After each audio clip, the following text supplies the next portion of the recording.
Pemirsa, di bulan Desember nanti, tanggal 9 kita memiliki hajatan atau kenduri politik besar-besaran. 269 daerah akan melaksanakan pilkada secara bersama-sama serentak dan hari ini adalah hari pendaftaran terakhir.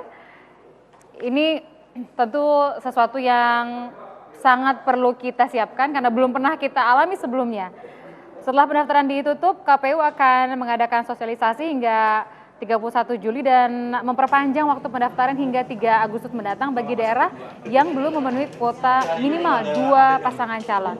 Jika sampai tanggal yang ditentukan, kuota tidak juga dipenuhi, maka pemilihan kepala daerah di wilayah tersebut akan ditunda hingga pilkada selanjutnya. Berdasarkan dari Komisi Pemilihan Umum atau KPU, dari 269 daerah yang menggelar pilkada, saat ini baru 240 pasangan yang mendaftarkan pasangan calon.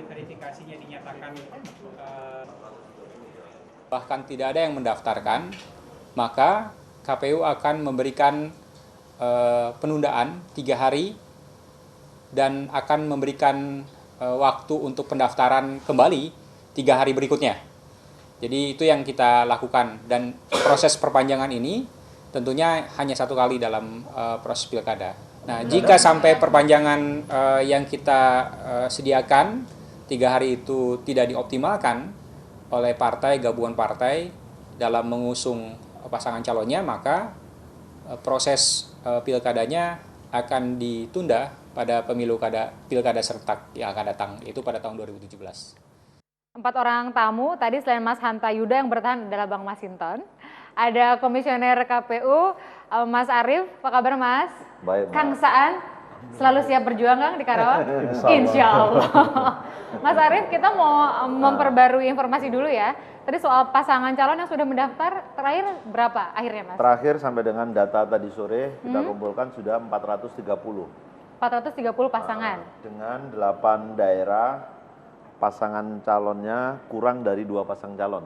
Nah, 8 daerah? Ya, sebutin apa aja, 7 Mas? daerah itu 1 pasangan calonnya, kemudian 1 daerah itu malah tidak ada yang mendaftar. 7 daerah tuh apa aja, ada catatannya, Mas Ada Arief? Surabaya, Ya. ada Pacitan, Blitar, kemudian Serang, Bolaang Mongondo Timur, kemudian Jawa Barat itu ada Tasikmalaya. Tasikmalaya, kabupaten atau kota? Kan ada 2 kan di Tasikmalaya itu, ada kabupaten, ada kota. Saya agak lupa ya, mungkin kabupatennya. Satu lagi? Kemudian Sulut itu ada 2, tapi satunya saya lupa. Berarti ada 3 di Jawa Timur, ada Pacitan, tempatnya Pak SBY, Kang Saan. Kemudian Blitar, Surabaya, lalu Jawa Baratnya Tasikmalaya, Bolaang Mongondo, Serang, Asahan, Sumatera Utara. Dan 1 tidak ada yang mendaftar. Di manakah itu yang nggak ada daftar? Sulawesi Utara. Sulawesi Utara itu? Bukan di provinsinya, di kabupatennya. Di salah satu kabupaten di Sulawesi Utara. Bolaang Mongondo Timur kalau nggak salah. Bolaang Mongondo Timur yang tidak ada pendaftar. Ini fenomena yang menarik. Mari kita ke Surabaya, ke daerah yang kuotanya kurang dari 2, kan seharusnya 2 nih. Pak Aryadi adalah pengamat politik dari Universitas Airlangga. Selamat malam, Pak Aryadi. Selamat malam, Mbak Tina. Pak Aryadi, kita ingin bertanya kepada Anda soal kondisi Surabaya. Tadi kan disebutkan oleh Mas Arief bahwa jumlah pendaftarnya kurang pasangan calonnya. Sebetulnya kalau Anda melihat secara objektif kondisi Surabaya, masyarakatnya dan peta politiknya, memang benar-benar nggak akan ada yang mau melawan petahana nih? Atau seperti apa? Kalau upaya mengganjal dalam tanda petik untuk tidak mengajukan pesaing pada pasangan incumbent Ibu Risma dan Wisnu Sakti, itu sebenarnya skenarionya sudah ada jauh hari sebelumnya ketika mereka terhimpun dalam apa yang disebut sebagai koalisi Majapahit. Dan itu menjadi lebih menggumpal semangat untuk mengganjal itu ketika peraturan KPU berubah dari yang peraturan nomor 9 berubah menjadi peraturan nomor 12 tahun 2015. Ketika peraturan yang terdahulu itu hanya mengatakan bahwa manakala ada 1 pasangan calon saja masa pendaftarannya diperpanjang. Lalu KPU di daerah mencoba untuk menerjemahkannya dengan menambahkan jadwal waktu pendaftaran itu 10+3 untuk kemudian akan dikonsultasikan manakala tetap belum ada ke KPU Pusat.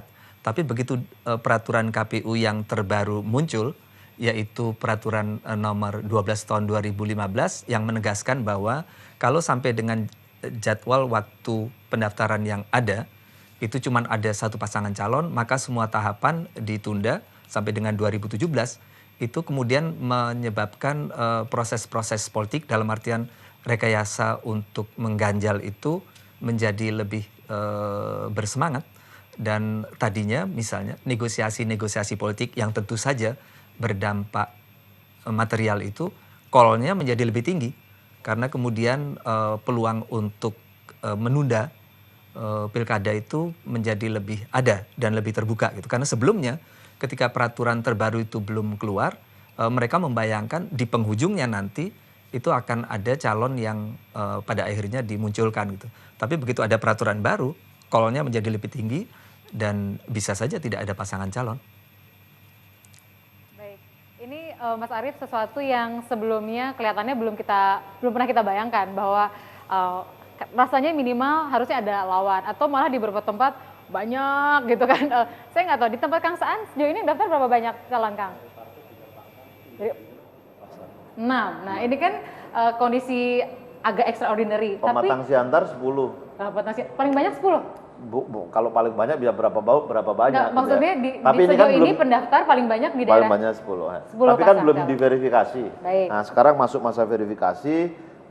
Nanti tapi kalau tadi penetapan pasangan calon tanggal 24 Agustus kita belum tahu tinggal berapa nanti. Soal yang tadi disebutkan bahwa peraturan baru itu malah seperti menegaskan mempermudah kalau mau ada yang mau rekayasa untuk membuat nggak bisa ada pilkada di tempat tersebut. Enggak, peraturan KPU itu kan sebetulnya memperjelas apa yang sebetulnya belum jelas di dalam Undang-Undang 8. Jadi di dalam Undang-Undang 8 itu kalau ada pendaftar dan tidak pernah diasumsikan pendaftarnya itu kurang dari 2. Kemudian ada proses verifikasi dan ketika hasil verifikasi itu menyatakan yang memenuhi syarat kurang dari 2, baru kemudian dibuka pendaftaran lagi. Nah, bagaimana kalau sejak awal itu sebetulnya sudah kurang dari 2 yang daftar? Itu di undang-undang tidak diatur. Makanya kemudian KPU merujuk juga pada pasal itu.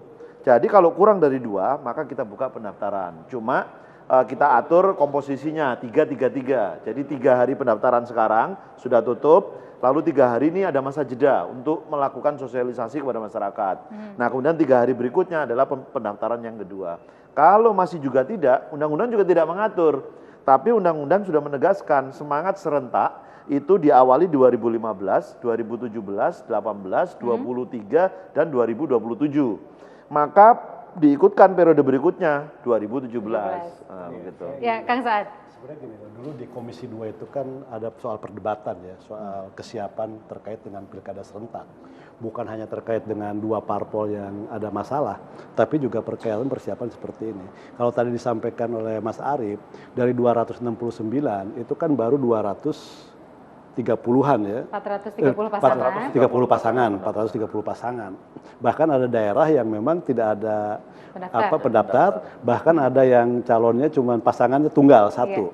Nah, kalau nanti dengan diberikan peraturan PKPU 333, sebenarnya ini kan juga apa istilahnya dalam tanda kutip, mohon maaf Mas Arief, ini formalitas saja. Karena dengan 3 hari setelah pendaftaran 28 ditutup, diberi kesempatan 2 hari untuk 3 hari untuk sosialisasi dan dibuka lagi untuk 3 hari, itu kan sebenarnya juga tidak mungkin mereka mendaftar lagi itu rasanya.